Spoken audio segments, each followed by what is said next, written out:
In previous videos, we talked about the gradient descent algorithm, and we talked about the linear regression model and the squared error cost function. In this video, we're going to put together gradient descent with our cost function, and that will give us an algorithm for linear regression, for fitting a straight line to our data.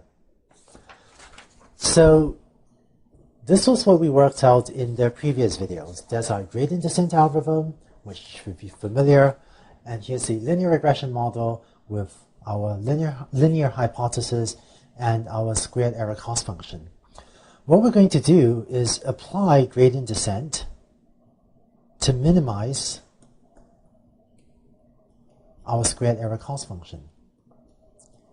Now, in order to apply gradient descent, in order to write this piece of code, the key term we need is this derivative term over here. So we need to figure out what is this partial derivative term, and plugging in the definition of the cost function j, this turns out to be this, sum from I equals 1 through m of this squared error cost function term. And all I did here was I just plugged in the definition of the cost function there. And simplifying a little bit more, this turns out to be equal to this, sum from I equals 1 through m of theta 0 plus theta 1 xi minus yi squared. And all I did there was I took the definition for my hypothesis and plugged it in there. And turns out we need to figure out what is this partial derivative for two cases, for j equals 0 and for j equals 1. So we want to figure out what is this partial derivative for both the theta 0 case and the theta 1 case. And I'm just going to write out the answers. It turns out this first term is simplifies to 1 over m sum from over my training set of just that, xi minus yi. And for this term, partial derivative with respect to theta 1, it turns out I get this term, minus yi times xi. Okay? And computing these partial derivatives, sort of going from this equation, right, going from this equation to either of the equations down there, computing those partial derivative terms requires some multivariate calculus. If you know calculus, feel free to work through the derivations yourself and check that if you take the derivatives, you actually get the answers that I got. But if you are less familiar with calculus, don't worry about it, and it's fine to just take these equations that were worked out, and you won't need to know calculus or anything like that in order to do the homework or to implement gradient descent and get that to work. But so armed with these definitions, or armed with what we worked out to be the derivatives, which is really just the slope of the cost function j, we can now plug them back into our gradient descent algorithm. So here's gradient descent for linear regression. We're just going to repeat until convergence. Theta 0 and theta 1 get updated as this thing minus alpha times the derivative term. So this term here. So here's our linear regression algorithm. This first term here, that term is of course just the partial derivative with respect to theta 0 that we worked out on the previous slide. And this second term here, that term is just the partial derivative with respect to theta 1 that we worked out on the previous slide. And just as a quick reminder, you must, when implementing gradient descent, there's actually this detail that you should be implementing it so the update theta 0 and theta 1 simultaneously. So let's see how gradient descent works.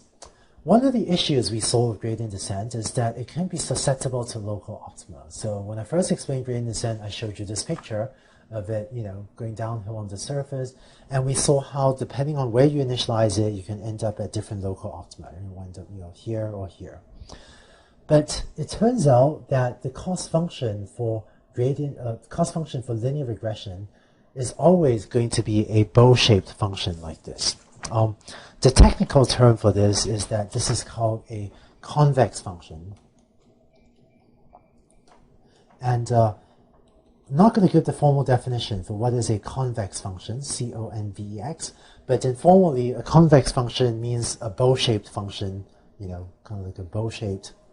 And so this function doesn't have any local optima except for the one global optimum. And thus gradient descent on this type of cost function, which you get whenever you're using linear regression, it will always converge to the global optimum because there are no other local optima other than the global optimum. So now let's see this algorithm in action. As usual, here are plots of the hypothesis function and of my cost function j. And so let's say I've initialized my parameters at this value. You know, let's say usually you initialize your parameters at 0, 0, theta 0, and theta equals 0.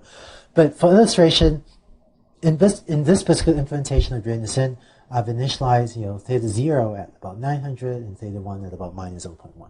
Okay, and so this corresponds to h of x equals, you know, minus 900 minus 0.1x is this line. And so we're out here on the cost function. Now, if we take one step of gradient descent, we end up going from this point out here,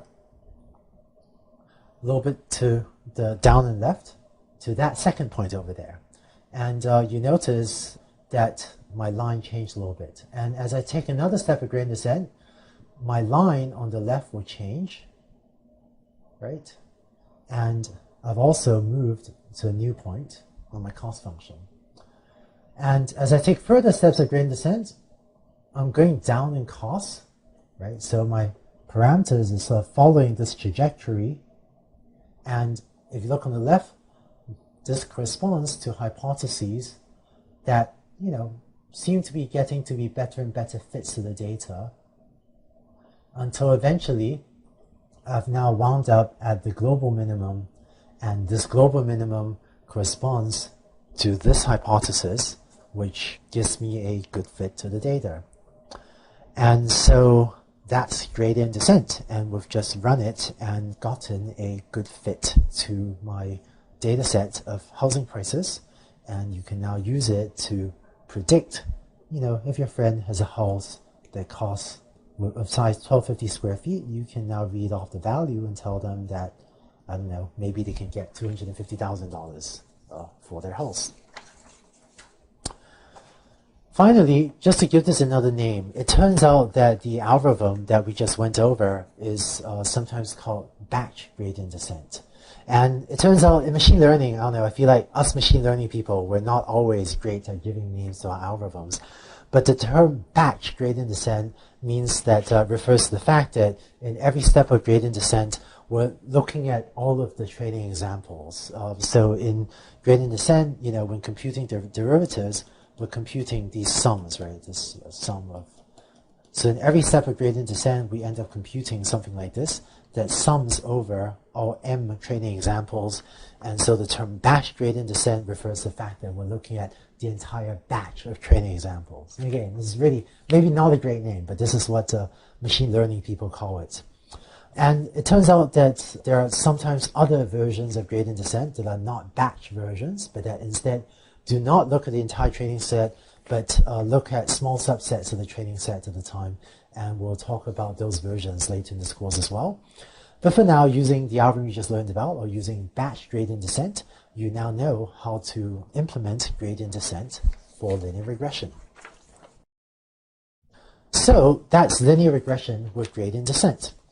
If you've seen advanced linear algebra before, so some of you may have taken a class in advanced linear algebra, you might know that there exists a solution for numerically solving for the minimum of the cost function j without needing to use an iterative algorithm like gradient descent. Later in this course, we'll talk about that method as well, that just solves for the minimum of the cost function j without needing this multiple steps of gradient descent. That other method is called the normal equations method. But in case you've heard of that method, it turns out that gradient descent will scale better to larger data sets than that normal equation method. And now that we know about gradient descent, we'll be able to use it in lots of different contexts, and we'll use it in lots of different machine learning problems as well. So congrats on learning about your first machine learning algorithm. We'll later have exercises in which we'll ask you to implement gradient descent and hopefully see these algorithms work for yourselves. But before that, I first want to tell you in the next set of videos, I first want to tell you about a generalization of the gradient descent algorithm that will make it much more powerful. And I guess I'll tell you about that in the next video.